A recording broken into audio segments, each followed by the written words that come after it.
Ja vás veľmi pekne vítam pri mojom ďalšom videu. Toto video bude iné ako tie predchádzajúce, pretože týmto videom by som oficiálne veľmi rada začala môj stylingový seriál, ktorý sa bude volať Oblečovanie. V tomto stylingovom seriáli by som vám veľmi rada ukázala, ako sa obliec podľa toho, aký typ postavy ste, čo by sme mali zakryť, čo by sme mali odhaliť, ako vieme pracovať s jednotlivými proporciami, ktoré máme. Keďže poznáme asi 5 typov postav, my si v tomto prvom dieli preberieme prvý typ postavy a to je hruška. My si tento tvar hrušky premeníme teraz do tvaru postavy. To znamená, ak si dobre pamätáte, ako vyzerá hruška, tak hruška má vrchnú časť má veľmi malinkú, gulatú a spodná časť sa pomaly otvára, je väčšia.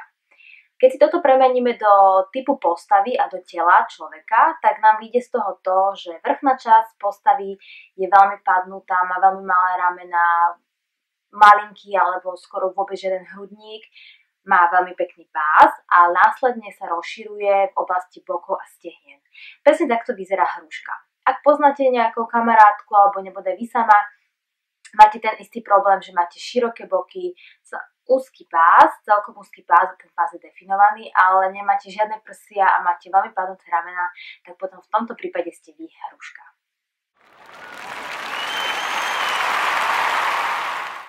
Vôbec sa netreba báť, hruška má svoje pozitíva a negatíva. Jedným veľkým pozitívom je to, že pri obliekaní nemusíme dotvárať pás, pretože ten pás tam už je krásne vytvarovaný. Jedine, čo sa budeme snažiť pri obliekaní dodržať, je to, aby sme vrchnú a spodnú časť dali do jednej súmernej línie, aby to vyzeralo čo najsúmernejšie. Tým pádom sa budeme snažiť vrchnú časť viacej zvýrazniť, dať jej viacej taký efekt veľkosti, kdežto zase spodnú časť sa budeme snažiť trošku zmenšiť a zatlačiť ju trošku do úzadia. Aby sme si rozobrali jednotlivé typy oblečenia, tak môžeme začať s tou vrchnou časťou. Tým, že ju chceme zvýrazniť, tak vrchná časť veľmi dobre pracuje s veľkými doplnkami, s veľkou bižutériou, s náhrdelníkmi, taktiež veľmi dobrý taký efekt zamaskovania a pôsobenia vo vrchnej časti väčší, spravia veľké vlny, veľké účesy. Naozaj niekedy stačí veľmi málo a viete zvýrazniť túto vrchnú časť. Ak siahame po sakách alebo po rôznych kabátoch, tak väčšinou vyberajte kabáty nad kolená, aby neboli pod kolená, tým pádom vám ešte vás aj zmenšia. Vyberajte nad kolená, rozhodne si nevyberajte sačka, ktoré sú takto krátke, takto strihané, také bolerka, ktoré ešte viac zvýraznia potom boky a stehná. Takýto typ oblečenia sa skôr hodí pre postavy, ktoré nemajú moc boky a nemajú stehná a potrebujú naopak zvýrazniť.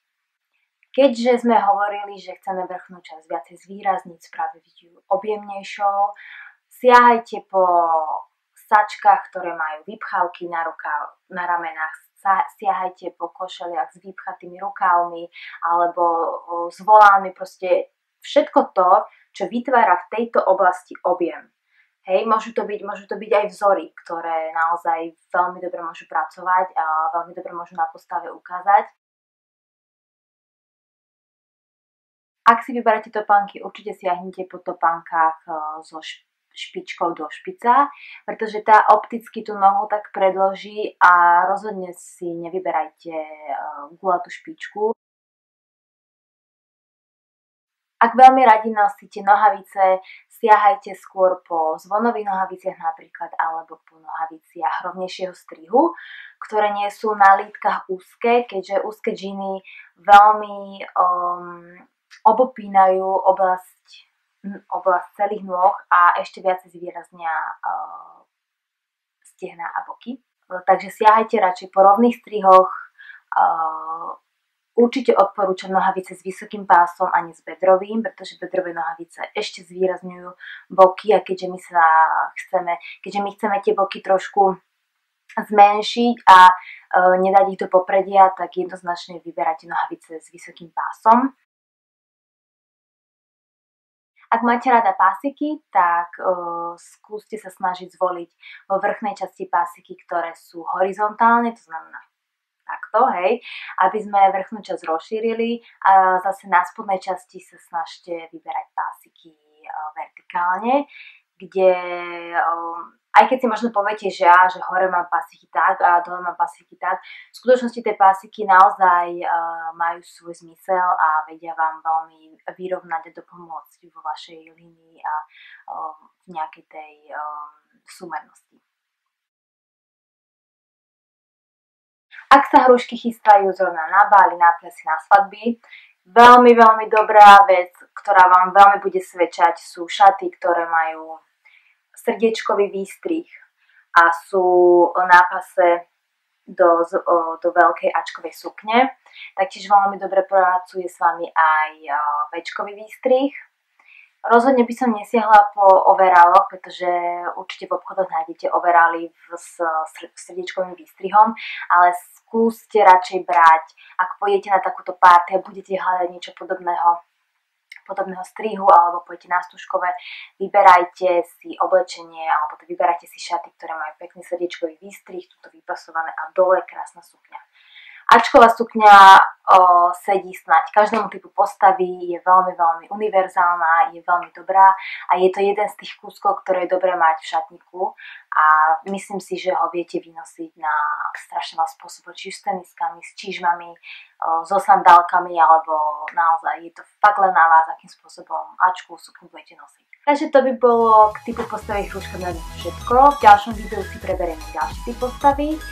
Ak poznáte niekoho, kto má rovnaké problémy, ako majú hrušky, kto je nebodaj sám postava hrušky, tak kľudne video môžete zdieľať, môžete mu poslať link do toto video, nech si pozrie, verím, že tu nájde kopec užitočných informácií. Ak máte akékoľvek otázky, tak kľudne ich napíšte dole do komentárov. A poslednú vec, ktorú by som vám chcela povedať, je to, že ak je medzi vami niekto, kto má takýto typ postavy, alebo iný, aký tu budeme preberať postupne a chcel by sa zúčastniť videa, chcel by styling, samozrejme všetko zadarmo, len teda pod podmienkou, že bude vo videu, tak kľudne mi napíšte e-mail, napíšte mi cez Instagram, na Facebooku, je to úplne jedno, ja si to všade prečítam. Ak ste z Bratislavy, o to lepšie, kľudne sa môžeme stretnúť a na budúcom videu môžete byť práve vy.